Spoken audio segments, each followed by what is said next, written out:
Hi friend, I am Leigh Keckner. Welcome to day number 14, Simply Manifesting, 33 days to getting your heart's desire. If you would please join me with 3 grounding breaths. Yesterday we learned the mudra, which I'm still not positive what it means in yoga, but if you put your thumb together with your middle finger and your ring finger and put them facing up on your lap, that is a mudra for clarity. Somebody else put on here yesterday, a gal who knows more about that kind of stuff, what else it means. But anyway, we're going to use it today as clarity. If you want to join me with your thumb, your middle finger, kind of like you're doing the longhorns or whatever, up on your lap, your eyes closed, feet on the ground.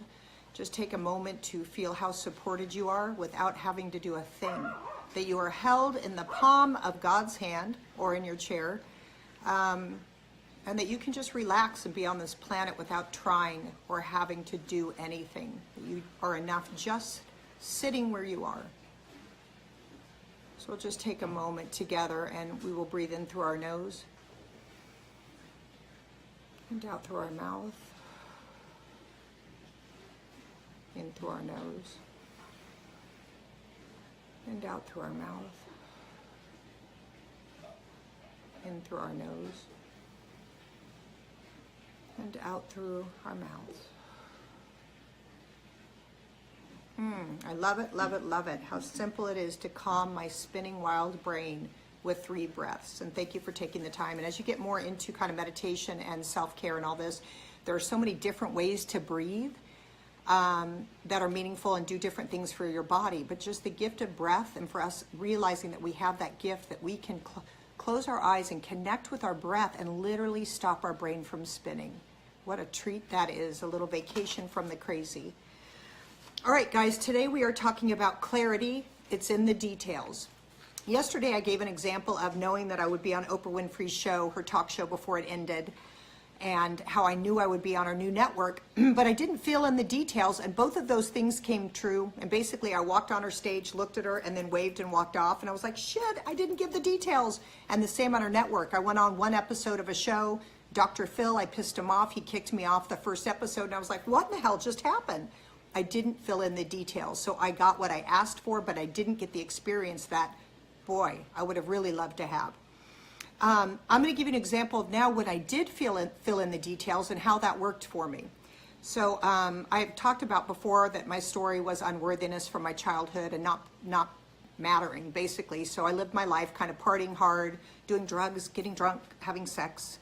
And then I got pretty worn out of that by the time I was 30, and I was ready to meet my husband. So I thought, I'm going to start dating people, and I'm not going to make out with them. Whoever asks me, regardless if I want to go out with them or not, I'm going to start dating them, and I'm not going to make out with them. So guys asked me that I didn't want to go out with at all, but I said yes because I wanted to practice the muscle of actually having a conversation with a guy, not just getting drunk in a bar and making out and running away. So a guy would ask me out, and I'd sit there and he'd ask me something, and I'd think in my head, I don't give a shit. I don't want to talk to you. This is hell. And then I'd try and breathe through it and have a conversation. And then I remember the last time this guy was kind of cute. We went in the backyard and we're looking up at the moon, and I could tell he was going to try and kiss me. And I thought, well, that's not making out. I'll just give him a little kiss. So he put his arms around me, and I put my arms, and my arm accidentally went up his shirt, and I hit his back. And his back had just a forest of hair. It was so thick I actually couldn't rub my fingers up his back. And I just hit it, and I just was so discouraged. And I was just like, damn it, I can't even...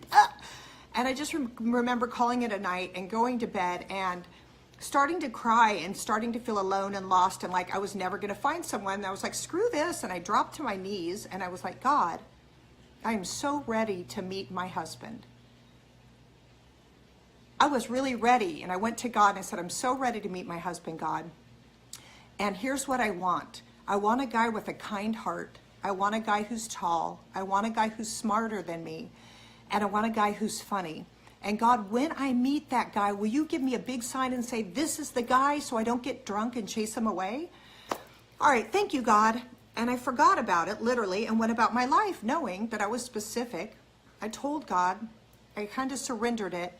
3 weeks later, I flew home to Kansas City to visit my parents in 1996 with my brother Patrick. We're back at the airport, flying back to Los Angeles for New Year's Eve. This guy walks in, this tall, bald guy with broad shoulders, cool boots, and a nice leather jacket. I was like, he's darling. Anyway, my brother Patrick recognizes him because he was on Saturday Night Live that year, but I don't watch that show.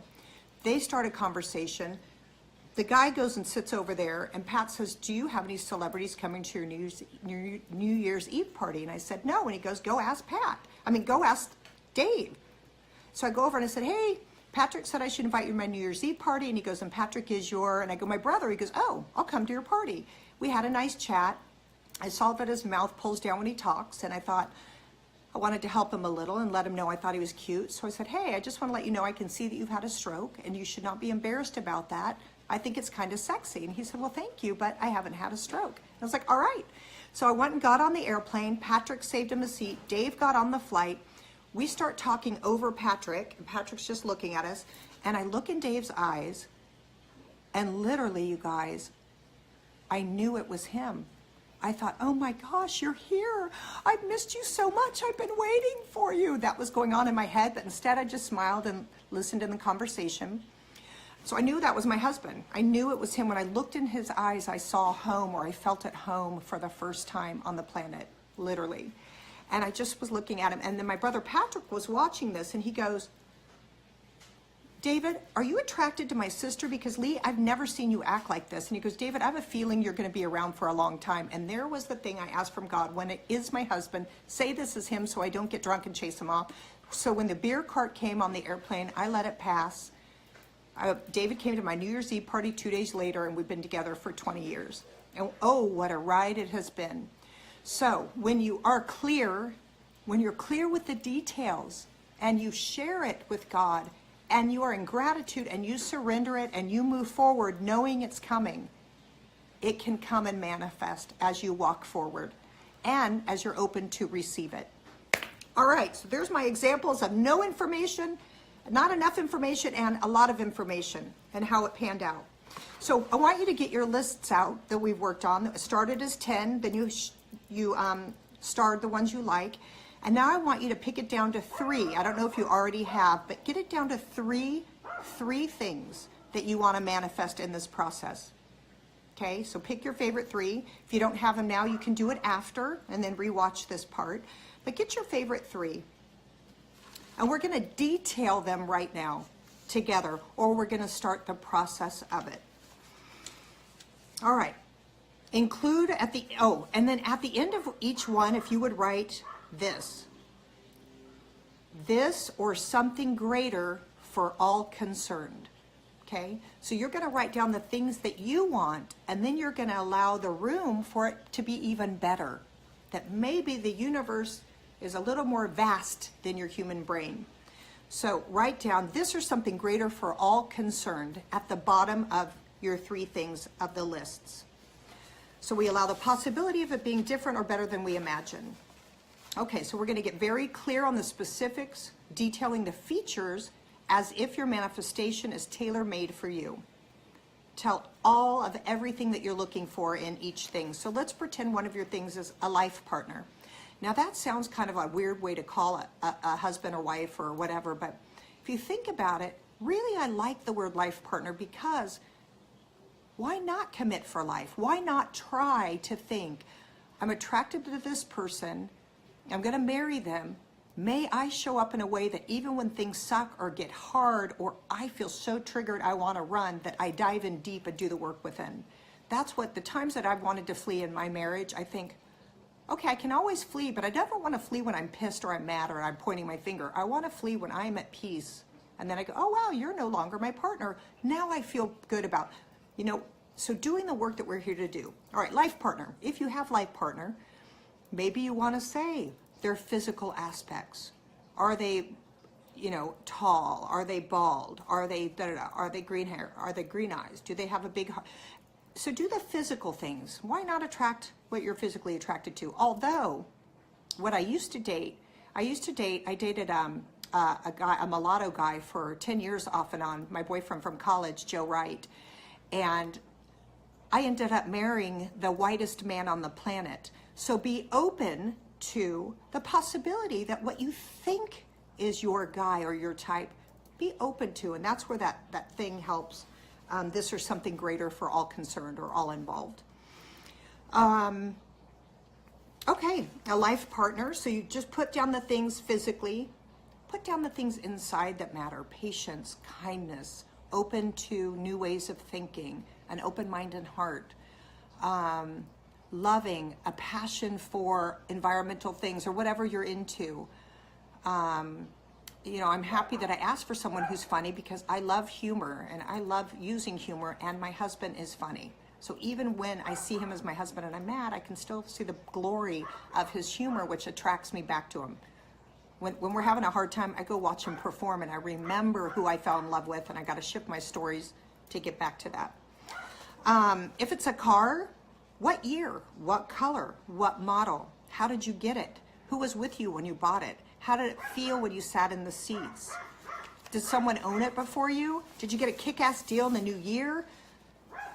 Think about all the things of your car, how it feels when you touch it, the feeling you get when you, and we'll explore these things later, but for right now, just fattening your 3 things. Everything about the car, how you feel when people look at you in it, the sensations you get when you drive it, what the guy was like that sold it to you. Did you buy it used from a person, or did you go to CarMax, or did you go to a dealer?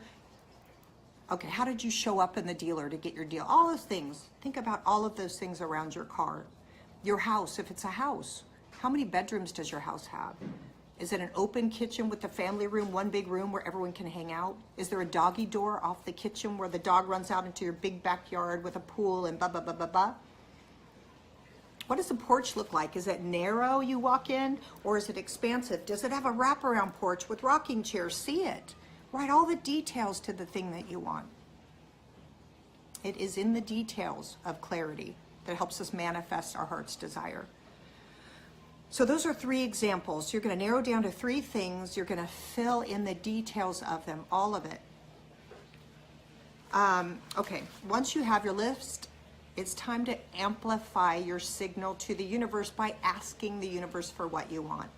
When the universe or God or spirit or energy or whatever you call it, when the universe is clear on what you want to manifest, then it can help you. If you don't ask or you're not clear, it will still try to help you, but it doesn't have a lot to work with. Don't leave what you receive up to chance. Don't leave for what you want to receive up to chance. Ask for what you want with clarity. And there's a lot of ways to ask. You can ask with prayer, meditation. Later we're going actually to do visualization and vision boards. And we're going to do a day on acting as if, where you feel it and you start to see it, and then you start actually showing up in a room as if you are already that thing that you are hoping for. An easy way to ask for what you want is to write a letter. Write down all of the specific things. Ask the universe for what you want. So also, I think once we ask, so today, if you get down your 3 things, if you pick the one thing, if you hone into the details and you write your letter and you ask today, God, I want to be on a really large platform sharing my message and being a part of spreading love in the world. Okay, so I said that out loud. Tomorrow, I'm going to say, thank you, God. Thank you, universe, for co-creating this with me. Thank you. So every day for the rest of this thing, bye, gracias. So every day, I'm going to say thank you. So today I'm going to ask. Then tomorrow, I'm going to say thank you for hearing me. Then the next day, I'm going to say thank you for co-creating with me. Then the next day, I'm going to say thank you for whatever. To keep walking hand in hand with partner, knowing that we're not alone ever. Just confirming it and supporting it and letting the universe, I know you got me. So with David, recapping, I got specific. I prayed for him. I surrendered it. I kept my eyes open to receive. And then when I saw that he was there, I could see it. It's him. Wow, he's here. Kick ass. That worked. Now I'm ready to step into it. Get clear, then ask the universe. Tomorrow we're going to do a chew and digest. So we're going to go over the last few days or 5 days or whatever. So if you feel like, oh shoot, don't go move on tomorrow, I'm not ready. We're going to work through more tomorrow. Okay, so if you don't get it tomorrow, your one thing with the clarity on the details, it's all right. We're going to talk about it tomorrow. Here's my quote. As I surrender my desire to the universe, I step out of my own way and I am guided beyond anything my human mind can comprehend. What I love about God or the universe, is the endless possibilities that are available to us. And when we let our little pea brains of thinking it has to look like this open to what it's supposed to be.